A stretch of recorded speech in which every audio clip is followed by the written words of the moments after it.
اور ان کے لیے خوشیوں کا سامان پیدا کرتا ہے۔ ایک اور حدیث میں کہا گیا کہ تعجب ہے مومن پر، اللہ تعالیٰ اس کے لیے کوئی حکم نہیں کرتا مگر یہ کہ وہ حکم اس کے لیے بھلائی ہو، چاہے وہ خوش ہو یا ناخوش ہو۔ اگر کسی مصیبت میں مبتلا کرتا ہے تو اس لیے کہ وہ اس کے گناہ کا کفارہ بنے، اگر عطا کرتا ہے تو اسے عزت دیتا ہے تو یہ اس کی بخشش ہے۔ دیکھیے، غور کیجیے، پھر دوبارہ سے کہا گیا کہ تعجب ہے مومن پر،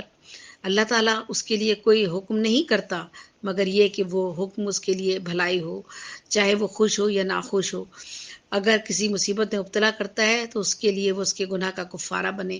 یعنی اگر آپ کو کسی مصیبت میں ہے یا کسی مشکل میں ہے تو آپ یہ سمجھ لیجئے کہ آپ نے کوئی جو آپ سے غلطیاں سرزد ہوئی ہیں، آپ نے کوئی خطا کی ہے، آپ نے کوئی بڑا گناہ کیا ہے، تو آپ کی وہ بڑی گناہ کی بخشش یہ ہے کہ آپ کو کسی مشکل میں اللہ تعالیٰ نے ڈال دیا، کسی آزمائش میں اللہ تعالیٰ نے آپ کو ڈال دیا، کسی مصیبت میں اللہ تعالیٰ نے آپ کو مبتلا کر دیا اور آپ کا وہ گناہ ختم ہو گیا، یعنی گناہ سے آپ کو نجات مل گئی، اللہ تعالیٰ نے آپ کے اس گناہ کو معاف کر دیا۔ کتنا بڑا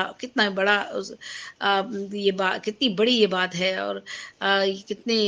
ظرف کی اور سمجھنے کی یہ بات ہے کہ اللہ تعالیٰ انسان کو کہاں کہاں کس طرح سے جو ہے وہ اپنا مقرب بندہ سمجھتا ہے، یعنی اس کو بخشش کے اس کے لیے راستے کھولتا ہے۔ یعنی ہم سے انسان ہے نا، ہم سے خطائیں ہوتی ہیں، گناہ ہوتے ہیں، بڑے بڑے گناہ بھی ہو جاتے ہیں،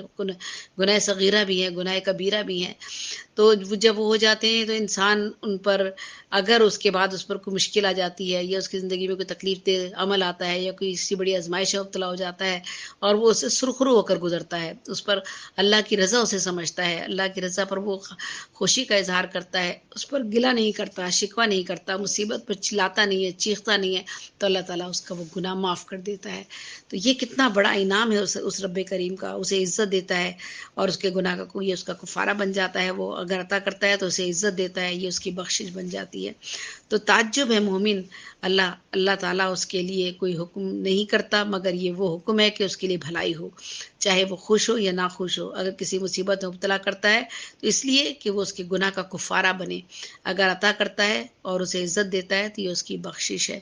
ایک اور حدیث میں کہا گیا کہ اے اللہ کے بندو، تمہاری مثال بیمار کی سی ہے اور دو جہانوں کا پروردگار طبیب کی مانند ہے، بس مریض کی بہبود اسی میں ہے کہ جو طبیب بتائے اور تدبیر کرے، نہ اس پر جس کی خواہش مریض کرے رغبت رکھے۔ لوگوں، تم اللہ کے کاموں کو اللہ کے سپرد کرو تاکہ تم کامیاب ہونے والوں میں سے ہو جاؤ۔ یہ بھی ایک حدیث ہے، یعنی اللہ تعالیٰ کی رضا کو اپنی ہی رضا مانو۔ اگر آپ کسی بیماری میں مبتلا ہیں تو اس کا خدا کا رب کریم کا شکر ادا کریں کہ اس نے جو آپ کو بیماری عطا کی ہے، اس نے بہت سے لوگوں سے بہت بہتر بیماری آپ کے پاس ہے، اور اس بیماری کے جواز میں جب آپ اس کو جھیل لیتے ہیں اور صبر و شکر کے ساتھ اس پر عمل کر لیتے ہیں، اس بیماری سے گزر جاتے ہیں، تو رب کریم اس کا آپ کو بہت بڑا اجر دیتا ہے، آپ کے گناہ معاف ہوتے ہیں، آپ کی خطائیں معاف ہو جاتی ہیں، اللہ تعالیٰ آپ کے لیے آخرت میں آپ کے لیے جنت آپ کے لیے مختص کر دیتا ہے۔ تو یہ ایک اور حدیث کا ذکر ایک اور جگہ آتا ہے، وہاں پر کہا گیا، خدا بند عالم فرماتا ہے، جو شخص میرے فیصلے پر راضی نہیں رہتا اور میری مقرر کی ہوئی تقدیر پر ایمان نہیں رکھتا، اسے چاہیے کہ اپنے لیے میرے علاوہ کسی دوسرے معبود کی تلاش کرے۔ دیکھیے،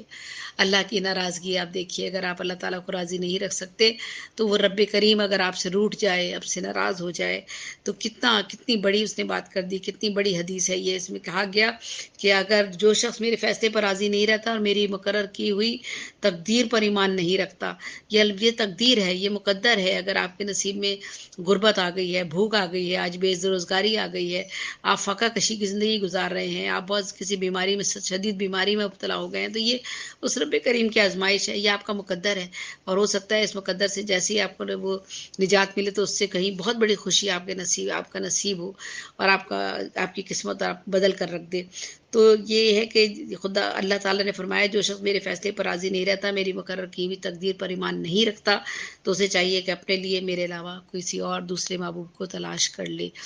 کسی اور معبود کو تلاش کر لے، یعنی کسی اور کی عبادت کرے، کسی اور کو اپنا اللہ مانے، مجھے اپنا اللہ نہ مانے، یعنی اللہ تعالیٰ کی یہاں ناراضگی ہے۔ اگر آپ اللہ کی رضا میں راضی نہیں ہیں، آپ خوش نہیں ہوتے ہیں، اگر آپ اسے خوش ہونے سے مراد یہاں یہ نہیں ہے کہ آپ تکلیف میں ہیں تو آپ تڑپیں گے نہیں، یا آپ روئیں گے نہیں، یا آپ اس سے دعا نہیں مانگیں گے، یہاں خوشی سے مراد یہ ہے کہ صبر اور شکر کا مظاہرہ کریں گے اور یہ کہیں گے کہ اے رب کریم، میں تیرے آگے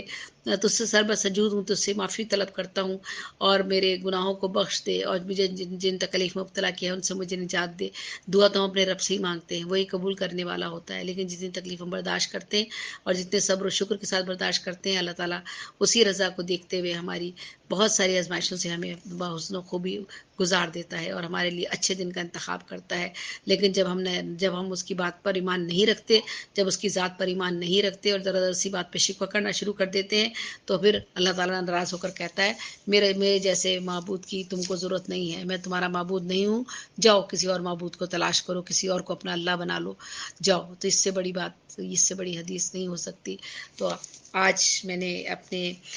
جو معراج پروگرام تھا جس میں تھا ارشادات نبوی، کہہ دیجیے آپ احادیث نبوی اس پروگرام کو کہیے، جس میں کردار سازی کے اصولوں کو بیان کیا جاتا ہے، جس میں کردار سازی کے بارے میں بتایا جاتا ہے کہ اپنے کردار کی کس طرح سے اصلاح کر سکتے ہیں، اور کہاں کہاں کس کس مقام پر ہمیں حضور نے احادیث کے ذریعے یہ بتایا ہے کہ ہم کس طرح سے اپنے اعمال کی درستگی میں ان احادیث سے رہنمائی حاصل کر سکتے ہیں، ان کا میں ذکر آپ کے سامنے کرتی ہوں اس پروگرام میں۔ آپ کا بہت بہت شکریہ، اور اگر کہیں مجھ سے کوئی خامی یا غلطی یا کوئی کسی چیز کی کمی بیشی رہ گئی ہو تو اس کے لیے میں آپ سے پہلے معذرت خواہ ہوں۔ جیسا کہ میں آپ سب کو بتا چکی ہوں، نہ میں کوئی عاملہ ہوں، نہ ہی میں کوئی عالم ہوں، نہ ہی میں کوئی فاضل ہوں، ایک عام سی انسان ہوں۔ جو کچھ میں خود پڑھتی ہوں اور جو چیز مجھے اچھی لگتی ہے اسے میں چاہتی ہوں کہ دوسرے لوگوں تک بھی پہنچاؤں اور خود بھی اس پر عمل کرنے کی کوشش کروں، بس وہی کچھ کر رہی ہوں۔ مجھے اجازت دیجیے گا، زیبنی سزی آپ سے اجازت چاہتی ہے۔ اللہ نگہبان، اللہ نگہبان، اللہ آپ سب کو حفظ و امان میں رکھے۔ شہروان صاحب کا بہت بہت شکریہ، ان کا نیوز چینل اوشین نیوز ہے جس پر وہ مجھے اس پروگرام کو کرنے کی اجازت دیتے ہیں، ان کی بھی میں بہت مشکور ہوں، ممنون ہوں۔ اللہ تعالیٰ انہیں سلامت رکھے، خوش رکھے کہ وہ اچھے اور نیک کاموں میں کس طرح سے میرا ساتھ دے رہے ہیں۔ اللہ تعالیٰ ان کے لیے بھی آسانیاں پیدا کرے، آمین ثم آمین۔